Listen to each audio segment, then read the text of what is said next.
Los servicios de inteligencia de las repúblicas populares de Donetsk y Lugansk detectaron que en las últimas semanas Kiev ha fortalecido sus posiciones a lo largo de toda la línea de contacto.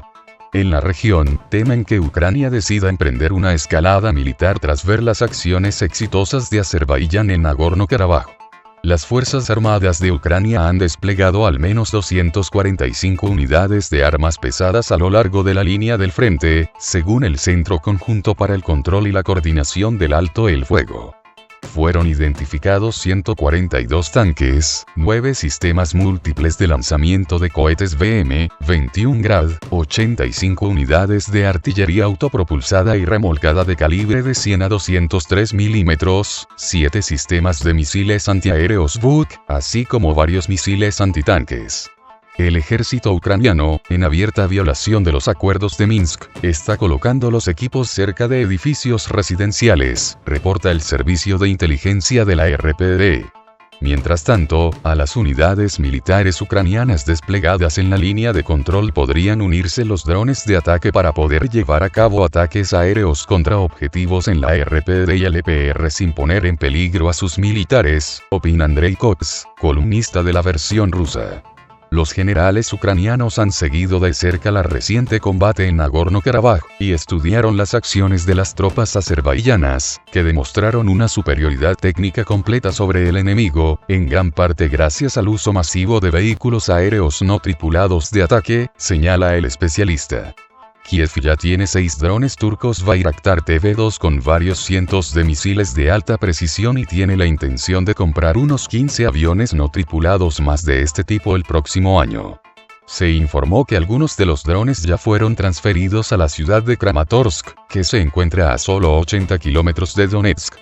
Teniendo en cuenta que los ejércitos de las repúblicas están equipados con sistemas de defensa aérea que no son mejores que los de las fuerzas militares de Artsaj, Kiev atacará sus objetivos prácticamente con impunidad, afirma Kops. El ejército ucraniano junto a todo su equipo militar puede avanzar por todo el frente en cualquier momento, señalan los expertos. Sin embargo, las repúblicas no reconocidas son muy conscientes de esto y se están preparando activamente para los combates. Así, el teniente coronel de la milicia popular del LPR Andrei Marochko, ha asegurado que si el conflicto se reanuda, Kiev recibirá una respuesta adecuada. Nadie va a dar más ceremonias. Ya hemos introducido el nivel de riesgo número 1 en las repúblicas. Si es necesario, se volverá a introducir, se tomarán todas las medidas necesarias que puedan asegurar la disposición de nuestras repúblicas para responder, aseguró Marochko en un comentario para Nation News. El teniente coronel también señaló que en caso de una ofensiva ucraniana se emitirán decretos que activarán la movilización de la reserva, lo que permitirá aumentar las tropas hasta el número requerido para repeler al enemigo.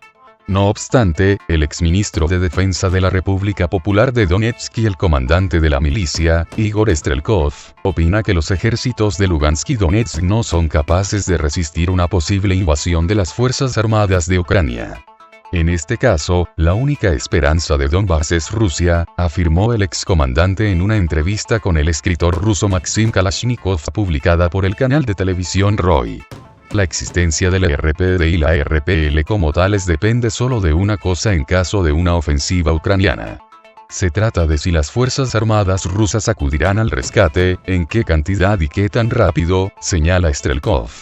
Las milicias de las repúblicas deben resistir el mayor tiempo posible, pero si Moscú duda o tarda con la contraofensiva, serán derrotadas por las fuerzas del ejército ucraniano en la etapa de avance, concluye el experto. El embajador de Rusia en Alemania, Sergei Nechayev, advirtió que el problema de Donbass se atascará si el gobierno de Ucrania no cumple los acuerdos de Minsk. En un artículo publicado en el periódico Berliner Zeitung, el embajador constató que el gobierno ucraniano se niega a dialogar con los representantes de Donetsk y de Lugansk, dos regiones del este ucraniano que se proclamaron repúblicas populares tras el golpe de estado que se produjo en el país en febrero de 2014. El alto cargo diplomático subrayó, además, que hasta la fecha Ucrania no ha puesto en vigor la ley sobre el estatus especial de Donbass y tampoco contribuye a establecer nuevas áreas de distensión en la línea que separa a las fuerzas de ambos bandos. Ucrania solo se ocupa de criticar las medidas de paz en lugar de cumplirlas, destacó Nechayev, agregando que los ucranianos reconocen que esas medidas solo son necesarias para que los países occidentales mantengan sus sanciones contra Rusia. El embajador urgió a Alemania y Francia, que median junto a Rusia en la crisis ucraniana, a reaccionar al comportamiento de Kiev. El gobierno de Ucrania debe admitir que no hay alternativa al conjunto de medidas y a todos los acuerdos de París. En caso contrario, el proceso de paz corre el riesgo de entrar en un callejón sin salida, enfatizó. El ejército ucraniano lleva a cabo desde abril del año 2014 una operación contra las milicias de Donbass que ha dejado hasta el momento unos 13.000 extintos, según estimaciones de la ONU. Los acuerdos de Minsk, suscritos en septiembre del año 2014 y en febrero de 2015, sentaron las bases para una solución política al conflicto, pero no han derivado hasta ahora en el cese de la violencia. Al cumplirse un año de la última reunión al más alto nivel del denominado Cuarteto de Normandía, parece oportuno hacer balance de los resultados de este grupo multilateral creado en junio del año 2014 para poner fin a la beligerancia desatada en el este de Ucrania. Se llama Grupo de Contacto Cuarteto de Normandía porque se generó de manera informal durante la reunión celebrada hace 6 años en Francia, en conmemoración del 70º aniversario del desembarco aliado y donde se dieron cita los grandes líderes europeos. Aquella cumbre del recuerdo agrupó en la misma mesa a los representantes de 4 estados, los presidentes de Rusia, Ucrania y Francia y el canciller de Alemania. El formato de Normandía resultó bastante exitoso durante sus primeros meses de existencia ya que, gracias a esta iniciativa internacional, se fundamentaron los acuerdos de paz suscritos en septiembre del año 2014 y en febrero de 2015, más conocidos en el mundo diplomático como Minsk I y Minsk II. Después de 17 horas de negociaciones mantenidas en la capital de Bielorrusia en 2015, bajo la supervisión de la Organización para la Seguridad y la Cooperación en Europa, se adoptó un documento, firmado por todas las partes implicadas, que enumeraba hasta 13 medidas para solucionar el conflicto armado surgido meses atrás en Donetsk y Lugansk. Ambas regiones orientales, fronterizas con Rusia, habían creado sus propias instituciones de gobierno y declarado su independencia. El acuerdo de paz Minsk II, bastante complicado de aplicar, contempla el alto al fuego y su verificación, la retirada mutua de armas pesadas de la línea de alto el fuego, el diálogo sobre la convocatoria de elecciones locales en las 2 regiones afectadas, el perdón y la amnistía a las personas perseguidas o condenadas por hechos ocurridos en esas zonas, el intercambio de prisioneros y detenidos, la creación de corredores seguros de ayuda humanitaria, la reanudación de los vínculos económicos con Donbass, la restauración del control por Kiev de la frontera con Rusia, la retirada de las tropas extranjeras, la reforma constitucional de Ucrania en materia de descentralización, creando un estatus especial para Donetsk y Lugansk tras consultas previas con sus dirigentes. Poco o nada de ello se ha cumplido. Las negociaciones estuvieron congeladas desde el año 2016 hasta el otoño de 2019. La novedad se produjo con la llegada al poder, en mayo de ese año, de Volodymyr Zelensky, un popular actor ucraniano reconvertido en político, que priorizó durante su campaña electoral la pacificación del este de su país. La última reunión del cuarteto a su máximo nivel se llevó a cabo en París el 9 de diciembre del año 2019. Después de casi 6 horas de conversaciones, Zelensky y sus homólogos Vladimir Putin y Emmanuel Macron, así como el canciller Angela Merkel, reafirmaron los compromisos para lograr un alto al fuego y el canje de prisioneros. La crisis del coronavirus canceló el encuentro previsto para este año en Berlín. Y no pinta que vaya a convocarse otra cumbre en breve. Lo cierto es que no se advierten avances reales desde entonces, pese al trabajo de los grupos de trabajo. El cuarteto de Normandía parece haber llegado a un punto muerto, incluso a un callejón sin salida. La eficacia del formato a 4 bandas se ha complicado a consecuencia del aumento de la desconfianza entre sus propios miembros. Hace poco asistíamos a los reproches de Rusia hacia Francia por su falta de imparcialidad. Estas discrepancias están poniendo en tela de juicio la propia existencia del cuarteto. Uno de los principales impedimentos para alcanzar la paz es el diferente punto de vista que tienen los bandos enfrentados sobre los detalles de los acuerdos. Minsk II habla de elecciones locales en las zonas separatistas y estipula que Kiev les otorgará un estatus especial, pero no especifica cuál de los dos puntos debe ir primero. Para salir de ese atolladero, el entonces ministro alemán de Exteriores Franz-Walter Steinmeier, sugirió en 2019 que Donetsk y Lugansk recibirían su estatus especial provisional el día de los comicios locales, un estatus que se haría permanente solo si la OSCE certificara la limpieza de las elecciones. La fórmula Steinmeier convenció a todos, pero no aceleró el proceso. París y Berlín, cosignatarios de los acuerdos, están ansiosos porque termine el conflicto. Aunque siguen comprometidos públicamente con la letra y el espíritu de Minsk I y Minsk II, es justo preguntarse si darían la bienvenida a un acuerdo alcanzado por otros medios. La beligerancia ha dejado ya unas tremendas huellas. Ha convertido la que fue la parte más densamente poblada e industrialmente productiva de Ucrania, en un área arruinada y alienada. En el año 2017, Kiev prohibió el comercio con las regiones secesionistas, y los líderes de Donetsk y Lugansk respondieron de la misma forma.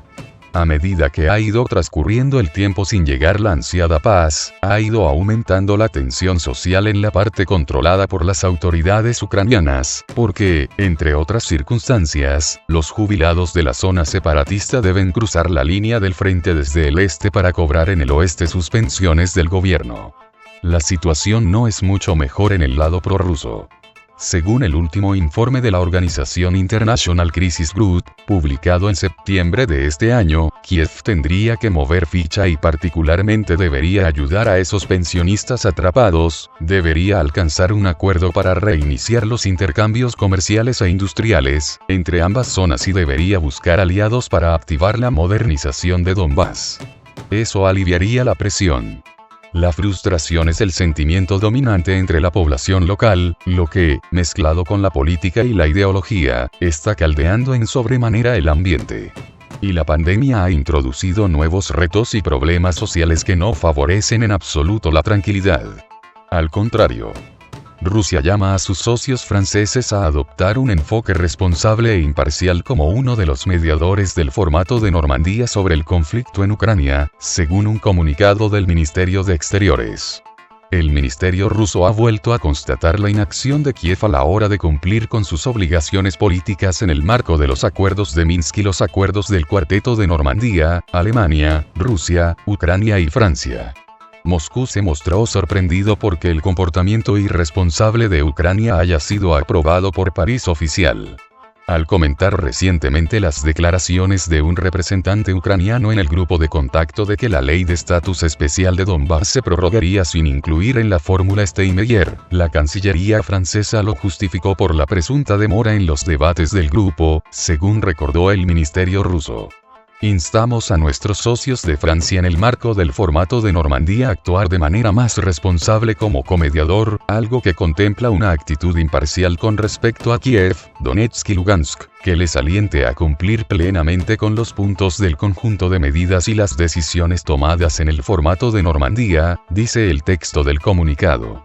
Moscú recordó que la fórmula, propuesta por el entonces titular de Exteriores y hoy presidente de Alemania, Frank-Walter Steinmeier, prevé que la ley de Ucrania sobre el autogobierno local en ciertas zonas de las regiones de Donetsk y Lugansk entre en vigor provisionalmente en el día de las elecciones locales en estos territorios, y de forma permanente después de que la Organización para la Seguridad y la Cooperación en Europa haya confirmado la validez de estos comicios.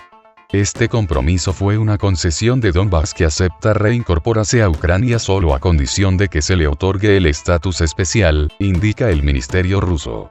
Moscú subrayó que la implementación de esa iniciativa depende solo de los parlamentarios ucranianos. Sin embargo, la Rada Suprema, Parlamento, ni ha pensado en iniciar el proceso, aseveró. Los líderes de Alemania, Francia, Rusia y Ucrania, que se reunieron en París el 9 de diciembre de 2019, señalaron en las conclusiones consensuadas al término de la cumbre que es necesario incorporar la fórmula Steinmeier a la legislación ucraniana, de conformidad con la versión acordada en el N4, Cuarteto de Normandía, y el Grupo de Contacto Trilateral, Rusia, Ucrania y la OSCE. El Cuarteto de Normandía y el Grupo de Contacto Trilateral son las principales plataformas de consultas que buscan resolver el conflicto entre el gobierno ucraniano y las milicias de Donbass. Desde abril del año 2014, Ucrania lleva a cabo una operación contra las milicias en el este de su territorio Donbass, donde se proclamaron las repúblicas populares de Donetsk y Lugansk, en respuesta al violento cambio de gobierno ocurrido en Kiev en febrero del mismo año. Manifestó el ministro.